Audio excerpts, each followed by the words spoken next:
Hello दोस्तों, नमस्कार। स्वागत है आप सभी का राहुल सर एक नई शुरुआत के ऑनलाइन प्लेटफॉर्म पर। आज आपको बताते हैं महाभियोग। महाभियोग क्या होता है, कैसे लगता है और क्यों लगता है राष्ट्रपति पर महाभियोग। इस पर हम बेहतरीन तरीके से चर्चा करेंगे, क्योंकि ये जो महाभियोग की जो टॉपिक है ना, आपके एग्जाम में 100% आता ही आता है। कभी कभी आर्टिकल्स भी पूछ लेता है, क्यों लगता है, कैसे लगता है, इन सब बारे में आप जानकारी एक वीडियो में आप देख लीजिए, ठीक है ना। तो देखिए, जो महाभियोग की अगर हम थोड़ा सा बात करें, इसको हम क्या बोलते हैं, इम्पीचमेंट बोलते हैं। क्या बोलते हैं मेरे प्यारे भाई? इम्पीचमेंट बोला जाता है इसको, महाभियोग को। तो देखिए, जो राष्ट्रपति पर महाभियोग की बात करेंगे, तो जो राष्ट्रपति पर महाभियोग केवल और केवल संविधान की उल्लंघन पर लगाया जाता है। कब लगाया जाता है? केवल और केवल संविधान के उल्लंघन पर लगाया जाता है क्या? आपका महाभियोग। इसका अर्थ मतलब समझते हैं? इसका अर्थ क्या है कि जो राष्ट्रपति है, राष्ट्रपति वो मंत्रिपरिषद की सलाह को न माना हो, राष्ट्रपति ने क्या किया हो, मंत्रिपरिषद की सलाह को न माना हो, और इसी को क्या कहा जाता है, यानी कि इसी को क्या कहा जाता है, महाभियोग कहा जाता है ना। क्यों? क्योंकि संविधान का उल्लंघन राष्ट्रपति ने किया है, और जब संविधान का उल्लंघन करेगा तो महाभियोग तो लगेगा ही, है ना। अब देखो, महाभियोग क्या है, महाभियोग के बारे में इसको समझिए। जो महाभियोग है एक अर्ध न्यायिक प्रक्रिया है। कैसी प्रक्रिया है? एक अर्ध न्यायिक प्रक्रिया है। जिसमें देखिए प्रक्रिया कैसे होती है, एक सदन क्या करता है, महाभियोग लगाता है। कोई भी सदन हो, चाहे आपका उच्च सदन हो और चाहे आपका निम्न सदन हो, वो कोई भी सदन हो, वो राष्ट्रपति पर महाभियोग लगा सकता है। कोई भी सदन पेश कर सकता है, चाहे आपका लोकसभा हो और चाहे राज्यसभा हो। अगर हम लोकसभा राज्यसभा की बात करेंगे, इसके बारे में आप समझ लीजिए थोड़ा सा एक मिनट में। देखिए, जो संसद का उच्च सदन होता है वो आपका राज्यसभा कहलाता है, और जो संसद का निम्न सदन होता है वो आपका क्या कहलाता है, लोकसभा कहलाता है।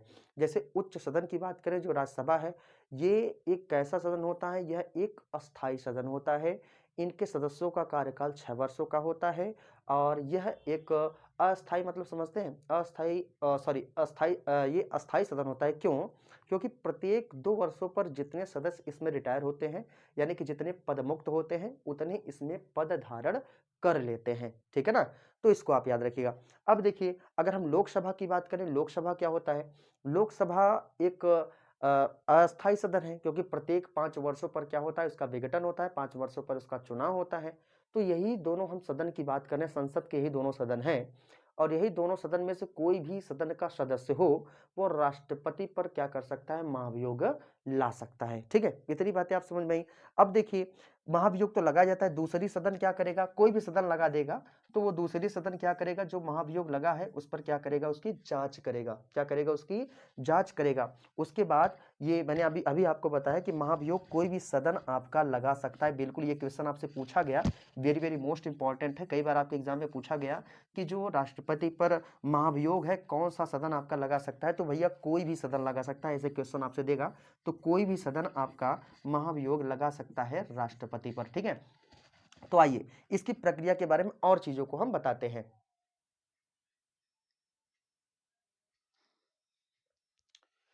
तो देखिए दोस्तों, हम महाभियोग की बात करें तो महाभियोग देखिए और क्या प्रोसेस होता है। देखिए, महाभियोग तो कोई सदन लगा दे सकता है, कोई भी सदन लगा भी देता है, ठीक है ना। कोई भी सदन लगा सकता है महाभियोग।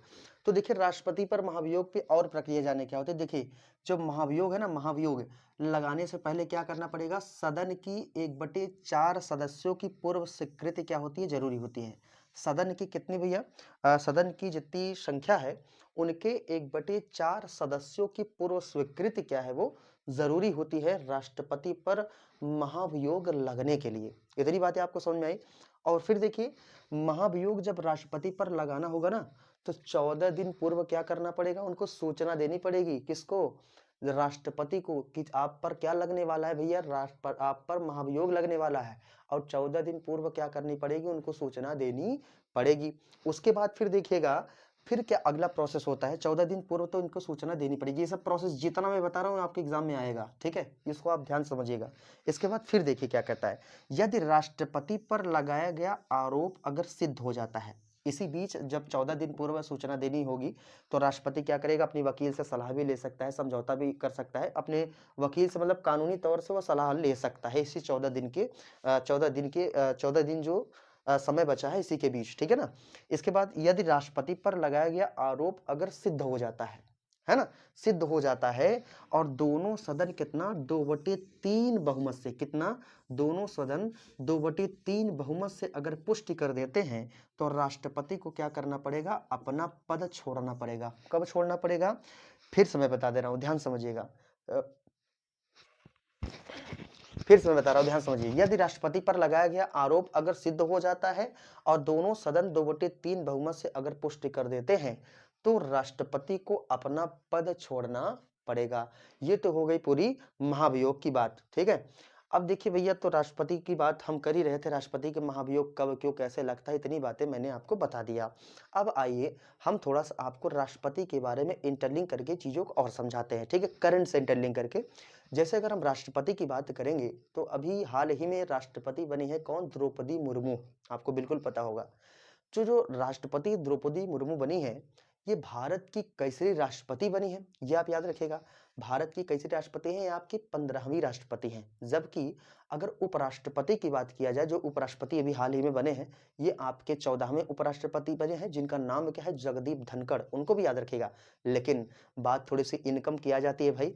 अगर कुछ दिन पहले की बात करें तो राष्ट्रपति का जो वेतन था शुरू में अगर देखा जाए तो कभी कभी 1.5 लाख रुपए था। लेकिन अब अगर वेतन की अगर बात की जाए, क्योंकि भाई भारत का प्रथम नागरिक होता है राष्ट्रपति, तो इसका जो वेतन है राष्ट्रपति का इस समय वर्तमान समय में कितना हो गया है, 5 लाख रुपए। ये क्वेश्चन आप थोड़ा सा याद रखना, बहुत बड़ी चीज नहीं है, लेकिन छोटी छोटी गलतियां आप करते हैं एग्जाम में और ये आपको नंबर गेन करेगा, ठीक है ना, ये नंबर गेन कराएगा। तो ये आप याद रखना कि राष्ट्रपति का जो वेतन है वो कितना है, आपका 5 लाख रुपए क्या है, राष्ट्रपति का वेतन है।